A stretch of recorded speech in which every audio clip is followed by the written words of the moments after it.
Karagdagang PNP vehicles sa Pangasinan ipinamahagi sa 10 himpilan. Para sa detalye, alamin naman sa ulat ni Idol Aaron Navelgas. 104.7 IFM.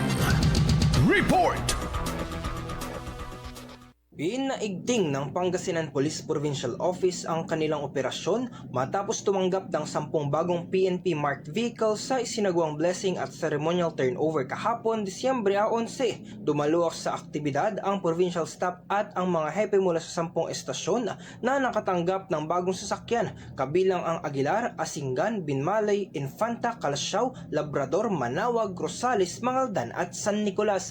Ayon sa kapulisan, magsisilbing malaking dagdag lakas ang naturang mga sasakyan upang mapahusay ang mobility, crime prevention efforts at police visibility sa iba't ibang bayan. Sa pamamagitan nito, inaasahan ng PPO na mas mapabilis ang pagtugon sa mga insidente at mas magiging epektibo ang pagpapatupad ng seguridad sa mga nasasakupan. Kasama mo sa IFM News Dagupan, Idol Aaron Navelgas, Tatak IFM. IFM News. IFM News. IFM News.